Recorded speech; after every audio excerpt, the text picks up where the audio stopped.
Ever since the Fed started to print boatloads of money, people have been concerned about the potential of high inflation. For quite some time, Jerome Powell dismissed these concerns, claiming that if there was elevated inflation readings, it would be transitory. In the end, it will be transitory, and people need to have faith in the central bank that we will do that. Despite his confidence, many were still skeptical about inflation being transitory. I mean, basic logic would tell you that increasing the money supply by $6.4 trillion would have some sort of economic consequence. Nonetheless, Jerome continued to claim that inflation would be transitory meeting after meeting after meeting. After a meeting with Joe Biden near the end of last year, however, Jerome would basically turn on a dime. Suddenly, Jerome thought that the word transitory should be retired when it came to describing inflation. The word transitory has different meanings to different people. To many, it carries a sense of short-lived. We tend to use it to mean that it won't leave a permanent mark in the form of higher inflation. I think it's probably a good time to retire that word and try to explain more clearly. Aside from admitting that inflation had gotten way out of hand, the entire Fed became extremely hawkish. They went from raising interest rates 0.25% per meeting to 0.5% per meeting to 0.75% per meeting. Now, there's even rumors that the Fed will raise interest rates by a full percentage point in one meeting. Despite all their efforts, we have yet to see inflation peak in a meaningful way. In fact, the latest CPI reading put year-over-year inflation at 9.1%, and it seems like 10% could be just around the corner. So, what happened to transitory inflation, and how did the Fed get inflation so wrong?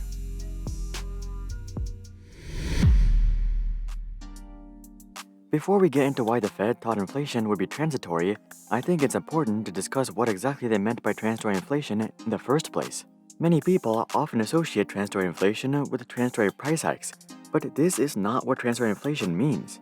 Transitory inflation simply means that the inflation reading itself will come down to normal levels of 2 to 3%. In such a scenario, the price hikes would still be permanent.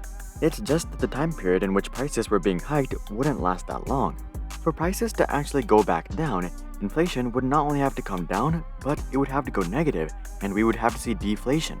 This is obviously not something that the Fed promised. Hopefully that cleared up the confusion between transitory inflation and transitory price hikes.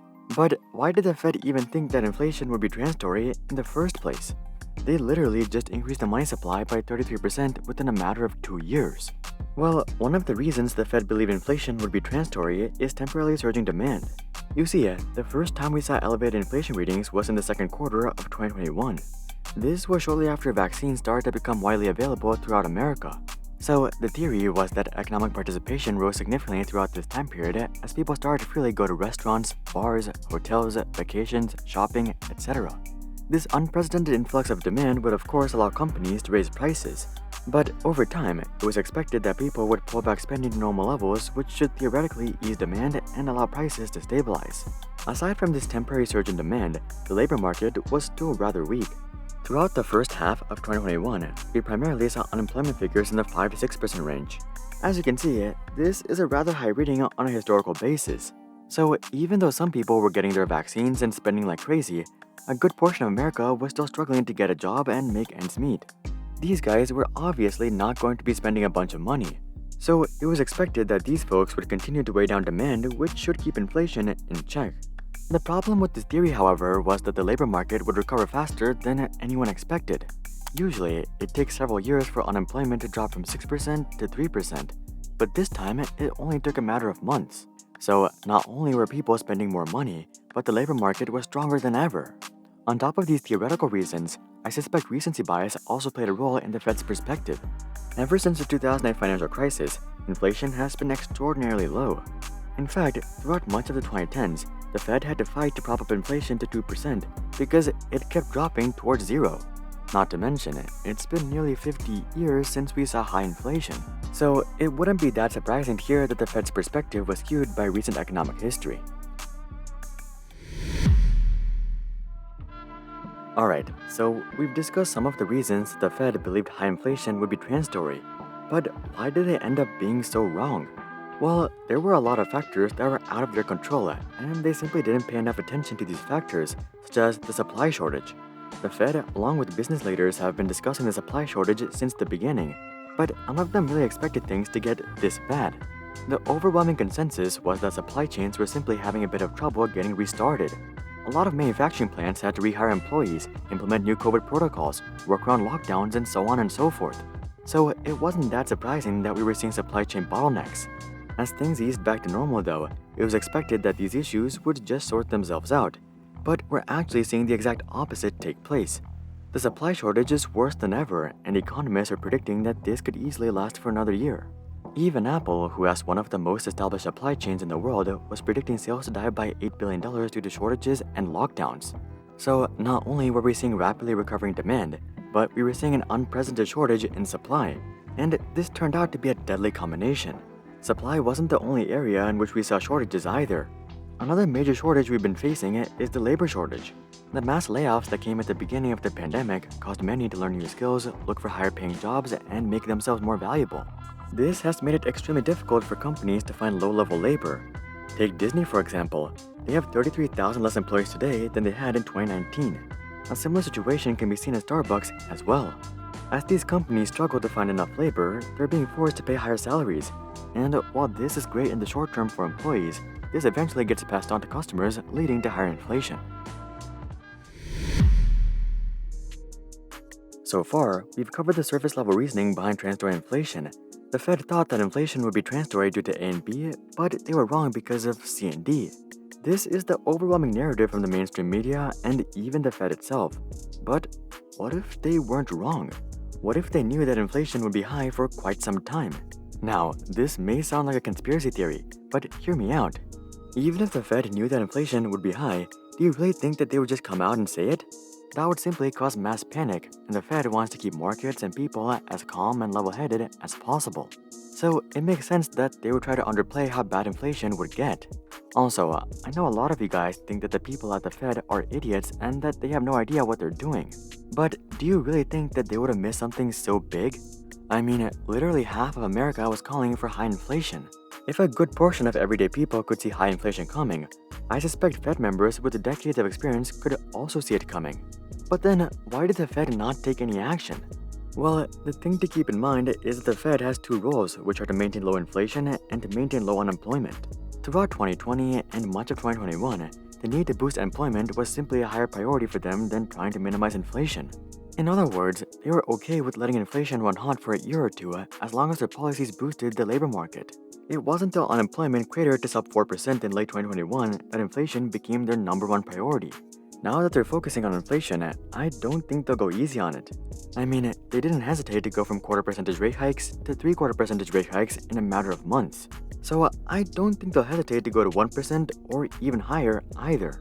As long as unemployment is low and inflation is high, they'll pump up interest rates as much as they need to. It's great that the Fed is finally taking serious action to combat inflation, but how long will it take for inflation to actually cool down? Well, there is no secret formula to calculate this, but we can take a look at history to guide our expectations. Over the past 100 years, we've seen 5 notable peaks of inflation. 4 out of these 5 times, inflation reached levels of over 10% before peaking. But in 1950, inflation peaked at around the levels that we are at right now. From the peak, it took about 1 year and 1 month for inflation to come back down to 2%. Now, of course, past performance is not indicative of future results. But if we were to assume that something like this played out right now, we could expect inflation to cool down by August of 2023. But that's just the best case scenario. Inflation could easily run to over 10% like it did 4 other times in history. In 1941, inflation continued to rise for another 7 months after reaching 9%. After this, it took 21 months for inflation to actually come back down. Similarly, in 1974, inflation continued to rise for another 11 months after reaching 9%. And it took 23 months after this for inflation to cool back down. So we could easily see inflation continue to rise into Q2 of 2023. From there, it could take till Q1 of 2025 for inflation to cool back down to 3%. So we're by no means close to the end, but we may be close to the peak. The Fed seems to finally be taking inflation seriously, so chances are good that we see a peak by the end of this year, but it's still a long way down. Most of 2023 would still be elevated inflation even though it would be declining, and it wouldn't be till 2024 or early 2025 that we see normal levels. Even then, we wouldn't be out of the woods though. Both times we saw high inflation in the past 100 years, we saw multiple peaks. In the 1940s, we saw 3 peaks, and in the 1970s, we saw 2 peaks. So if inflation starts heading back up in 2025 or 2026, we're likely in for a full decade of high inflation. In the end, the Fed expected inflation to be transitory due to a recovering labor market, along with expectations for demand to cool down. As a result, they were willing to let inflation run hot for a little as the economy recovered. But the labor market would end up recovering faster than they expected. Not to mention, we also saw the supply shortage, the labor shortage, and the Ukraine-Russia war, which screwed up the Fed's plan significantly.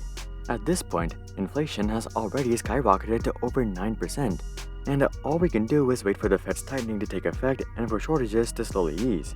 Unfortunately, neither of these are fast processes, and we're likely looking at a minimum of another year or two of elevated inflation ahead of us. Even if things do cool down fast, we can't let our guards down, because history has shown us that inflation often comes in the form of multiple peaks. So we would have to continue staying cautious to avoid a second or even third peak. But that's just what I think. When do you guys think inflation will peak? Comment that down below. Also, drop a like if you wish your salary was inflating as fast as gas prices. And of course, consider checking out our Discord community to suggest future video ideas, and consider subscribing to see more questions logically answered. But until then, I'm Hari, and I'll see you guys on the next one.